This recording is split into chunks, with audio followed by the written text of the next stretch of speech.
Hello and welcome to True Crime Rocket Science, the most authentic voice in true crime. Rex Heuermann has spent his whole life living in the psychological shadow of this house. If you don't recognize it, you should. The neighborhood adjacent to the Heuermann house in Massapequa Park is Amityville. Did you know the infamous Amityville house on Ocean Avenue looks out on or towards GILGO Beach? It is a backyard boathouse connected via canals and the Great South Bay to GILGO Beach.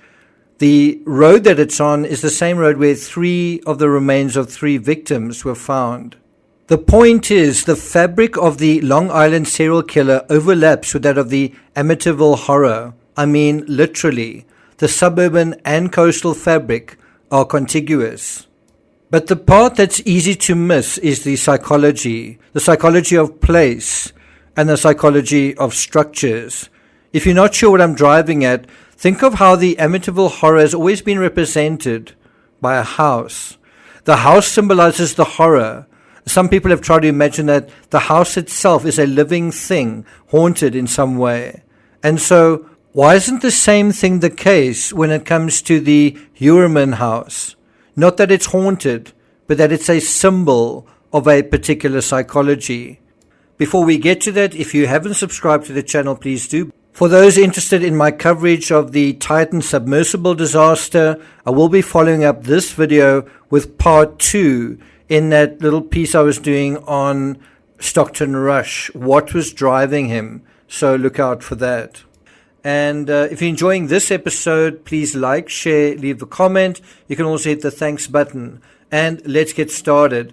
Dislocation versus rootedness. Realtors, builders, and developers. By the way, my father's a property developer. I also studied the history of architecture, and I studied building science for a couple of years. This is after I was studying law. But anyway, they've got a mantra that's unique to them. Location, location, location. In terms of the Long Island serial killer suspect, we're dealing with someone who is unusually rooted to a house. Heuermann grew up in Massapequa, briefly living in New Jersey until his first marriage ended. And then he moves back to Massapequa and he buys his mother's house in the 90s. And at that stage, he's in his 30s. And he's a New York architect. And what does he do? He decides to move back home. Why? Because he's struggling with feelings of rootlessness and dislocation. In Massapequa, he feels rooted. He feels like he belongs. And now, intertextuality. If you're new to this channel, if you haven't read any of my books, this might be the first time you're hearing me mention this word. Intertextuality in the true crime sense refers to the relationships that exist in the fabric of one case relative to another case. In other words, I'm talking about causal synchronicity. Now, in this episode, I wanted to deal with the number 2 clue we all missed. But in the commentary to number 1, I noticed a lot of people saying basically that either the house isn't odd or that because it's not particularly cared for, it stands out. So how can it be nondescript? Or that there's nothing wrong with living in one's parents' house. To reiterate, this analysis isn't about you or your house or where you live. It's about Heuermann. By the way, I've been told that that's the right pronunciation. It's not Heuermann, but that is how I first heard it from American broadcasters. Anyway, it's about getting into Heuermann's shoes, and to do that, you need to get out of your own, psychologically speaking. And once we've completed a circuit of his psychology, we can and will return to how this reflects on us individually and as a society collectively. But it's a mistake to place oneself as a sort of prism through which one views this case or any case. Instead, we must get ourselves out the way and let the case speak for itself, right? In the decade that I've covered true crime, one thing I've noticed again and again is this theme of geographical dislocation. In almost every case I've written books about, foul deeds awake when a person or a family simply transplant themselves somewhere else. It seems to trigger some sort of alarm, some sort of awakening. Think about it. John Benet Ramsey, parents moved from Atlanta to Boulder. Madeleine McCann, British families holidaying in the Algarve, Portugal. Amanda Knox and Meredith Kercher, an American and Brit living in the small Italian town of Perugia. Casey Anthony, a single mom just not being at home for an extended period, and her daughter eventually found among tree roots. Chris Watts' family moved to Colorado from South Carolina into a big house they couldn't afford. More recently, Gabby Petito, she and her family moved separately from New York to Florida. Then there was the dislocation, spending 2 months on the road. The Idaho student case, the main suspect moved from Pennsylvania to Washington State, and on and on. If you're still not sure what any of these incidents have in common, well, what's also interesting to observe is that after these incidents, those at the center of it end up making long journeys, whether by car or by air, back to somewhere else where they feel they belong. In other words, whatever happens seems to not happen in their true home. Now, if one takes this idea of rootedness and dislocation, you simply play with it in our minds, one has an idea that sometimes someone can be too rooted, like Casey Anthony, or not rooted enough, like Chris Watts. And what dislocation does is it provides an alternative psychology, but it also generates an existential tension. Does that make sense? Now let's deal with identities that also need foundations. Remember, we're talking about psychology within the construct of architecture. When people move from one place to another, even balanced, happy people, the dislocation can feel traumatic. When I went to South Korea for a few years, in the first few months, the cultural shock was frightening, even psychologically paralyzing at times. For young people who need to leave the nest, the transition from a rooted existence which they know to the next stage of their life, which is basically the unknown, can be filled with risk and is filled with jeopardy. Some people make mistakes during that period. Some people end up in accidents of some sort. Some people lose their lives either literally or symbolically during this phase of transition. They might become cubicle slaves or get lost in the confusion of commerce. And as we see in the true crime sense, some who fail to adapt murder each other. And that brings us to the next aspect, the scale of Manhattan versus Massapequa Park. I don't know if you can have this conversation effectively or very insightfully if you've never actually been to Manhattan. I mean, you can look at pictures or movies, but I don't think you can actually feel it in your bones, the psychology of the place, until you've stood there with your own feet in your own shoes. I have. I was there a month ago and again 2 months before that. In Midtown Manhattan, I've got to say, coming from where I come from, which is all about what you can't do, or it certainly feels that way, Manhattan is this soaring monument to empire. It almost seems to be a monument to freedom in a way. It feels like a place not only where you can dream, but where that's a requirement. That you're only going to fit in here and belong here if you can dream big, if you can think big, and the bigger the better. It feels like a land of opportunity, a place where ambitions manifest in glittering towers. It's the pinnacle of human achievement. It's a symbol of success, creativity, innovation, and all the wealth and excess that is the reward for accomplishment. Taylor Swift has a line in her song, Welcome to New York, that goes, everybody here wanted something more. Everybody here was someone else before. So in that context, look at where Huerman chooses to live versus where he chooses to work. There's a mismatch. There's psychological dissonance. Look at who he chooses to marry and who he cheats and consorts with on this side. And that brings us to this idea of humility versus hubris, and you have that in architecture.